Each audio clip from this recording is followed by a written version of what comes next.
Kemudiannya ada seorang pemain Persija Jakarta. Oh ya.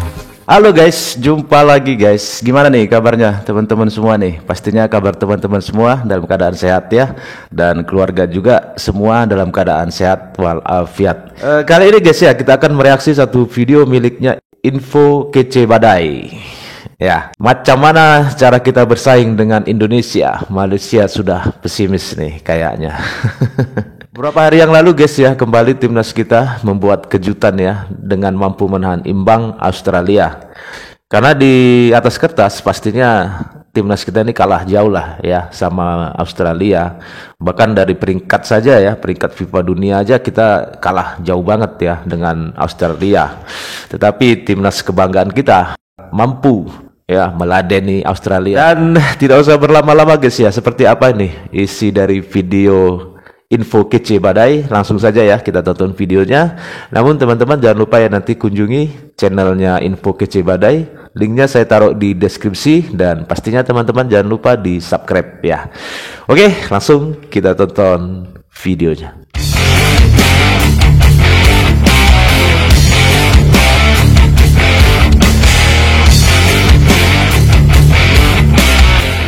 Sebagian pundit Malaysia awalnya bangga karena timnas Malaysia berhasil menyalip ranking FIFA Indonesia. Betul. Namun hanya selang hitungan hari Indonesia berhasil menggeser lagi ranking FIFA Malaysia di bawah Indonesia setelah Indonesia menahan imbang Australia di round 3 kualifikasi Piala Dunia. Ya. Akhirnya sebagian pundit Malaysia yang lain pun mengagumi kehebatan timnas Indonesia. Ranking Malaysia hari ini 131. Ranking jiran kita semalam ni pakat komen ni. Kan geng-geng Bandung, geng-geng apa Nuar Riau apa semua ni komen kan. Indonesia sekarang ranking 132. 132. Jadi 132 dengan 131 tu dia mula ni dia mula. Katanya kita dah ada peningkatan, tapi kok tiba-tiba kok pesimis gitu sih. Aduh, ini mah agak lain ya negara tetangga kita guys. Katanya mereka dah berbicara kalau misalkan mereka dah ada peningkatan, tapi kok tiba-tiba ya media Malaysia ucap negaranya hanya mampu bersaing di ASEAN, beda level dengan Indonesia tuh. Ini baru yang bener. Ini Indonesia seri pula dengan Australia. Padu man. Selepas Arab Saudi ikat Indonesia seri game yang pertama tempoh hari, kali ini Indonesia seri pula dengan Australia. Aku tak nak ulas panjang-panjang untuk game ni. Cuma satu je aku nak cakap. Defend Indonesia memang cukup solid habis weh. Kurang melakukan kesilapan dan cukup berdisiplin apabila bertahan. Ditambahnya pula goalkeeper Indonesia Martin Pais perform teruk mat, mengekang asakan daripada Australia yang datang bertubi-tubi. Indonesia yang bermain di World Cup Qualifier, aku rasa profil Indonesia ni profil yang paling gah di mata dunia lah dalam international break kali ini berbanding dengan kawan-kawan kita yang lain. Baiklah, untuk yang berada di Senayan, untuk yang berada di Jakarta, ini adalah aku rasa mungkin international break paling memorable untuk penyokong-penyokong timnas dalam beberapa tahun ataupun malahan mungkin dekad kebelakangan ini. Dua perlawanan menentang gergasi Asia, tidak ada satu pun kekalahan. Ada 2 poin yang sangat berharga dalam mereka cuba untuk mendapatkan sesuatu yang sukar dan di atas kertas agak mustahil di round ketiga kualifikasi Piala Dunia ini. Tetapi ada satu semacam semangat baru, ada satu a new good vibe lah dalam camp timnas ni, sehingga kan semua penyokong-penyokong timnas ni rally together dan menyokong pasukannya. Ada sedikit rasa yang mereka tidak menjangka bahawa perkara itu akan berlaku, terutamanya perlawanan pertama ketika menentang Arab Saudi itu. Tetapi sejurus lepas perkara itu berlaku, ia send shock waves through Southeast Asia, termasuklah kepada kita di Malaysia ni. Terkena tempiasnya juga. I think what was even more astonishing adalah yang keputusan pertama. Okay. Yang kedua was incredible, tapi the first, untuk hang pergi ke Saudi, untuk hang bermain seperti itu, dan menghabiskan 90 minit dengan ada sedikit rasa kekecewaan kerana tidak memenangi perlawanan. Wah, that's incredible. Aku sempat berbicara dengan Des Scott Hill. Des berada di situ. Dia terbang ke Arab Saudi untuk melakukan World Feed Commentary dalam bahasa Inggeris, dan dia mengatakan atmosfer, sokongan daripada penyokong Indonesia yang ada di stadium dan energi yang ditampilkan oleh timnas adalah sesuatu yang memang sangat luar biasa.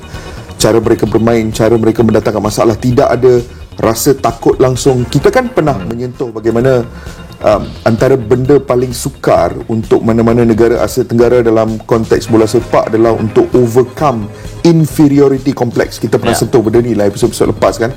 Dan malam itu menentang Arab Saudi, jelas Faiz, Indonesia beraksi tanpa sebarang inferiority complex, dengan perasaan bahawa we belong here, we belong on this stage. Dan intensity itu aku yakin tidak dijangka langsung oleh Arab Saudi. Tidak dijangka langsung, because there were portions of that game yang bila aku tengok seolah-olah Mancini dan juga Arab Saudi tidak ada solusi untuk apa yang sedang dilakukan oleh Indonesia. Bila cakap macam ni, aku teringat bila Sandy Walsh kan yang membuka jaringan di Arab Saudi tu, Al-Bulaihi seolah-olah terkejut kenapa dia boleh ada dekat sini. Kan? Aku rasa memang betul lah, dia is very unexpected. Bukan bermakna Arab Saudi memandang rendah keupayaan Indonesia, tetapi mereka juga, kita harus tahulah, Arab Saudi ni seperti yang banyak kali saya sebut, berada dalam bracket utama. Mungkin mereka menewaskan Argentina, Faiz. Mereka menewaskan Argentina di Piala Dunia. Kebanyakan pemain ni tak ada 10 cap pun lagi dengan pasukan kebangsaan. No, it's not just that, Faiz. Hang sedang bermain lawan pasukan Australia yang mana centre back Harry Sutar yang bermain untuk Sheffield United. Hang ada winger yang bermain untuk striker yang bermain untuk Middlesbrough. Ada Captain Saint Pauli di sana. Captain Saint Pauli yang bermain di Bundesliga, Jackson Irvine. Dan goalkeeper AS Roma. So a lot of these players are internationally experienced players. On the bench pun yang masuk pun penuh dengan experience. Bukan mudah untuk hang lawan go up against these players. So I can understand the pressure, I can understand the burden. Tetapi yang luar biasanya malam tu dan I want to get here sebab aku tahu this is a subject matter yang hang pun cukup suka, aku pun cukup suka. Di dalam padang di Gelora Bung Karno, yang mana ada satu pasukan daripada Australia yang majoriti pemain-pemainnya 95% berpangkalan di Eropah ataupun di luar Australia. Dan juga satu lagi pasukan Indonesia yang mana ada banyak heritage players ni yang juga banyak pada ketika ini berpangkalan di Eropah, tetap walaupun ramai di liga-liga yang lebih bawah. Kemudiannya ada seorang pemain Persija Jakarta, Rizky Ridho. Saya sentiasa bersyukur. Tak nampak out of place. He did not look out of place on a pitch when 95% of the players bermain di Eropah. Dia tak nampak out of place langsung. Itulah tadi bagaimana tanggapan pengamat sepak bola Malaysia yang menyoroti kehebatan timnas Indonesia di ajang kualifikasi Piala Dunia. Tidak hanya itu, bahkan media Eropa dan Amerika pun ikut menyoroti perkembangan timnas Indonesia. Ada tadi kata-kata dari pundit Malaysia yang mengatakan bahwa Indonesia tidak memiliki rasa takut. Ya, betul sekali, betul sekali. Kita orang-orang Indonesia ini diwarisi mentalitas pejuang oleh para pendahulu-pendahulu kita. Ya, kita ingat bagaimana perjuangan-perjuangan pendahulu kita untuk mengusir para penjajah. Ya kan? Pendahulu kita rela mengorbankan segalanya demi kemerdekaan bangsa ini, demi mempertahankan kemerdekaan ini. Dan mentalitas-mentalitas pejuang seperti mereka itu diwarisi kepada kita. Ya, dan saya yakin mentalitas itu akan terus terjaga sampai selama-lamanya.